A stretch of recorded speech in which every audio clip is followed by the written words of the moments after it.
हम पहले तिथि के बारे में जानकारी सुनते हैं। माहे की त्रयोदशी तिथि का प्रदोष काल में होना प्रदोष व्रत होने का सही कारण है। प्रदोष काल सूर्यास्त से 45 मिनट पहले प्रारंभ होकर सूर्यास्त के बाद 45 मिनट होता है। प्रदोष का दिन जब साप्ताहिक दिवस सोमवार को होता है उसे सोम प्रदोष कहते हैं। मंगलवार को होने वाले प्रदोष को भौम प्रदोष कहते हैं। शनिवार के दिन प्रदोष को शनि प्रदोष कहते हैं। वैसे तो त्रयोदशी तिथि ही भगवान शिव की पूजा के लिए सर्वश्रेष्ठ है, परंतु प्रदोष के समय शिव जी की पूजा करना और भी लाभदायक है। ध्यान देने योग्य और प्रदोष व्रत एक ही देश के दो अलग अलग शहरों के लिए अलग अलग हो सकते हैं। चौकी प्रदोष व्रत सूर्यास्त के समय त्रयोदशी के प्राबल्य होने पर निर्भर करता है और दो शहरों का सूर्यास्त का समय अलग अलग हो सकता है। इस प्रकार उन दोनों शहरों के प्रदोष व्रत का समय भी अलग अलग हो सकता है। इसलिए कभी कभी ऐसा भी देखने को मिलता है कि प्रदोष व्रत त्रयोदशी से एक दिन पूर्व अर्थात द्वादशी तिथि के दिन ही हो जाता है। सूर्यास्त होने का समय सभी शहरों के लिए अलग अलग होता है और प्रदोष व्रत करने से पूर्व अपने शहर का सूर्यास्त समय अवश्य जांच ले, चाहे वो शहर एक ही देश में क्यों ना हो। प्रदोष व्रत चंद्रमास की शुक्ला और कृष्णा पक्ष की दोनों त्रयोदशी के दिन किया जाता है। भक्तजनों, आज द्वादशी है। आज आप सुनेंगे गुरुवार प्रदोष व्रत कथा। अखंड सौभाग्य देने वाले गुरु प्रदोष व्रत है। साथियों, इस कथा को सुनो तो पूरा सुनो, अधूरा मत छोड़ो। जो प्रदोष व्रत गुरुवार के दिन पड़ता है वो गुरु प्रदोष व्रत कहलाता है। गुरुवार प्रदोष व्रत रखने से भक्तों को अपने पूर्वजों का आशीर्वाद मिलता है। एक बार इंद्र और वृत्रासुर की सेना में घनघोर युद्ध हुआ। देवताओं ने दैत्यों सेना को पराजित कर नष्ट भ्रष्ट कर डाला। यह देखे वृत्रासुर अत्यंत क्रोधित हो गया। सवाए युद्ध को उदित हुआ। असुरी माया से उन्होंने विकराल रूप धारण कर लिया। सभी देवता भयभीत हो गुरुदेव बृहस्पति की शरण में पहुँचे। बृहस्पति महाराज बोले, पहले मैं तुम्हें वृत्रासुर का वास्तविक परिचय दे दूं। वृत्रासुर बड़ा तपस्वी और कर्मनिष्ठ है। उसने गंधमदन पर्वत पर घोर तपस्या किया कर शिव जी को प्रसन्न किया। पूर्व जन्म में वो चित्ररथ नाम का एक राजा था। एक बार वो अपने विमान से कैलाश पर्वत चला गया। वहाँ शिव जी के वाम अंग में माता पार्वती को विराजमान देखा। वो उपवास पूर्वक बोला, हे प्रभु, मोह माया में फंसे होने के कारण हम स्त्रियों के वशीभूति रहते हैं, किंतु देवलोक में ऐसा दृष्टिगोचर नहीं हुआ कि स्त्रियां आलिंगनबद्ध हो सभा में बैठे चित्रारथ के यह वचन सुने सबर व्यापी शिव शंकर हंस कर बोले, हे राजन, मेरा व्यवहारिक के दृष्टिकोण पृथक है। मैंने मृत्युदाता कालकूट महाविष का पान किया है, फिर भी तुम साधारण जान की भांति मेरा उपवास उड़ाते हो। माता पार्वती क्रोधित हो चित्ररथ से संबोधित हुई, अरे दुष्ट, तूने सबर व्यापी परमेश्वर के साथ ही मेरा भी उपवास उड़ाया है। अतः मैं तुझे वो शिक्षा दूंगी कि फिर तू ऐसा संतों के उपवास का दुस्साहस नहीं करेगा। अब तू दैत्य स्वरूप धारण कर विमान से नीचे गिरे, मैं तुझे श्राप देती हूँ। जगदम्बा भवानी के अभिशाप से चित्ररथ राक्षस योनि को प्राप्ति हो गया और त्वष्टा नाम ऋषि के श्रेष्ठ तप से उत्पन्न हो वृत्रासुर बना। गुरुदेव बृहस्पति आगे बोले, वृत्रासुर बल काल से ही शिव भक्त रहा है। अतः हे इंद्र, तुम बृहस्पति पर दोष व्रत करो, शंकर भगवान को प्रसन्न करो। देवराज ने गुरुदेव की आज्ञा का पालन कर बृहस्पति पर दोष व्रत किया। गुरु पर दोष व्रत के प्रताप से इंद्र ने शीघ्र ही वृत्रासुर पर विजय प्राप्ति कर ली और देवलोक में शांति छा गई। बोलो उमापति शंकर भगवान की जय। हर हर महादेव।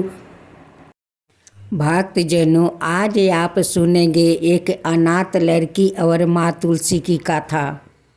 अगर मेरा कथा आप लोग के अच्छा लगे तो मेरे कमेंट बॉक्स में जय माँ तुलसी जरूर लिखिए। एक टूटे हुए गौशाला में एक अनाथ लड़की रहती है। वो लड़की का कोई नहीं था। उस लड़की ने किसी के घर में बर्तन मांज देती है तो कोई दो रोटी दे देते हैं, किसी का घर में जाकर पोछा लगा देती है तो एक मुट्ठी चावल दे देते हैं। वो लड़की अपनी गुजारा ऐसा ही कर रही थी। उस लड़की ने रोज नदी में स्नान करने जाती है।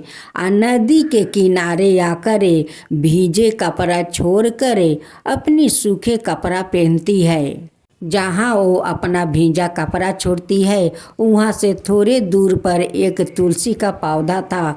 जो तुलसी का पौधा सूख गया था, उसकी भीजे हुए कपड़ा के पानी उस तुलसी के जड़ में समा जाता है।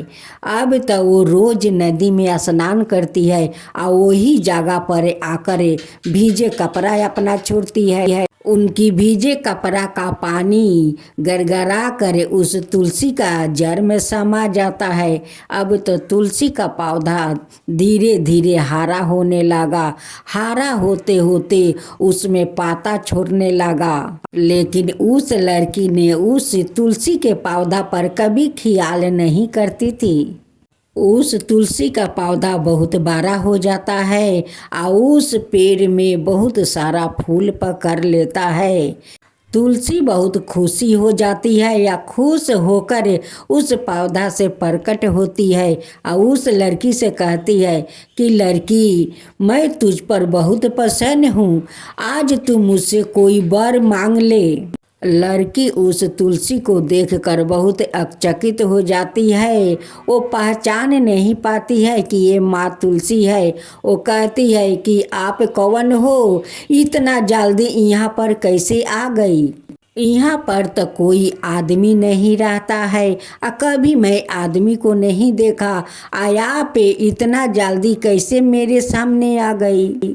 कहती है कि मैं तो तुलसी हूँ, तुम उस तुलसी का पौधा को देखती हो, उस तुलसी का पौधा तुम्हारे कारण तो हरा भरा हुआ है और इतना फूल पकड़ा है कि वो फूला कर बहुत खुश हो गई है। वो तुम्हारे कारण अब मैं उस पौधा में रहती हूँ, मैं तुलसी हूँ बेटी।